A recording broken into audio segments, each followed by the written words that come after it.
சிற்றம்பலம். உலகெல்லாம் உணர்ந்து ஓதற்கு அறியவன்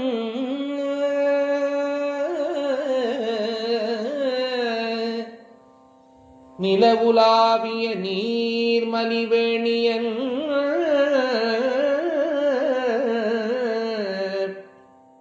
உலகெல்லாம் உணர்ந்து ஓதற்கு அறியவன்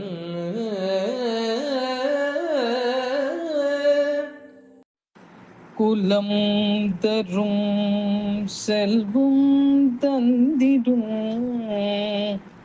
அடியார் படு துயர இனவெல்ல குலம் தரும் செல்வம் தந்திடும் அடியார் படு துயர இன வெல்ல நிலம் தரம் செய்யும் நீல் விசும்பு அருளும் அருளோடு. ஹரி ஓம். ஜெய் சீதாராம். ராதே கிருஷ்ணா. சதிமாதா தன் தந்தை பிரஜாபதி தட்சனின் விருப்பத்திற்கு மாறாக சிவபெருமானின் மணந்தாள். தட்சன் ஒரு யாகம் செய்தான். அதற்கு சிவபெருமானை அழைக்கவில்லை. அதனை கண்டு கோபமுற்ற சதிமாதா அவனை சென்று கேட்க அவன் சிவபெருமானை அவமதித்தான்.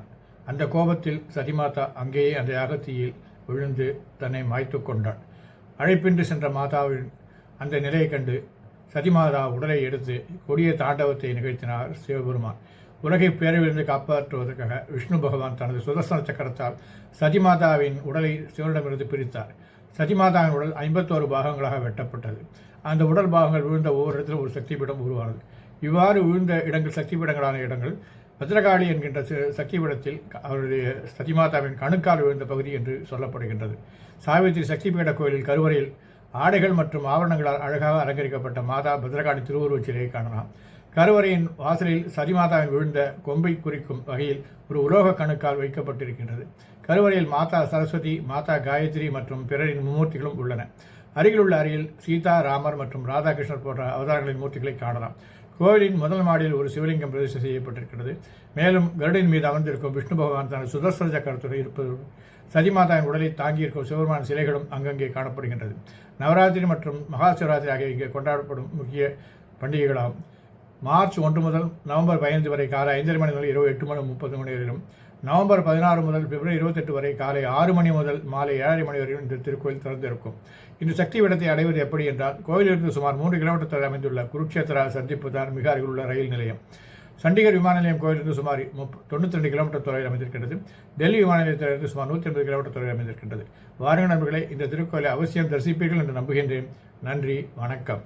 जननी जय जय माहेश्वरी, जननी जय शिव कामेश्वरी, जननी जय शिव भागेश्वरी, जननी जय शिव वामेश्वरी, जननी जग जननी, जननी शुभ जननी, जननी जय जय ज्ञानाम्बिके, जननी जय जय मोगाम्बिके, जननी जय जय मूगाम्बिके, जननी जय जय जगदाम्बिके, जननी जग जननी, जननी शुभ जननी. जय ललिते पाहि मां, श्रीललिते रक्ष मां, शिवललिते पाहि मां, शुभललिते रक्ष मां. जय ललिते पाहि मां, श्रीललिते रक्ष मां, शिवललिते पाहि मां, शुभललिते रक्ष मां. कामकोटि सुन्दरी, कामजित सुन्दरी, कामक्रोधनाशिनी, कामिदार्थदायिनी. जय ललिते पाहि मां, श्रीललिते रक्ष मां. जननी नारायणी, जननी मनोन्मणि, जननी कामायनी, जननी कात्यायनी. जय ललिते. அன்பு நண்பர்களே, என் தெய்வீக பயண யூடியூப் சேனல் மூலம் பல திருக்கோயில்களை நீங்கள் என்னுடன் தரிசித்து வருகிறீர்கள். இதற்கு மனமார்ந்த நன்றி. மேலும் கோவில்களை நேரில் சென்று பதிவு செய்து உங்களுடன் பகிர விருப்பமாக உள்ளேன். இதற்கு உங்கள் ஆதரவும் இறைவன் அருளும் தேவை. எனது பதிவுகள் பிடித்திருந்தால் லைக் செய்யவும் மற்றவர்களுடன் ஷேர் செய்யவும். எனது பதிவுகள் குறித்து கமெண்ட் செய்யவும். தங்களது ஆதரவுக்கு மிக்க நன்றி. மீண்டும் ஒரு புதிய தரிசனத்துடன் தங்களை சந்திக்கின்றேன். Dear friends, you have been visiting many temples with me through my YouTube channel. Thank you very much for this. I would like to visit more temples in person and record them and share them with you. This requires your support and God's grace. If you like my posts, please like, share with others, and comment on my posts. Thank you very much for your support. I will meet you again with a new vision.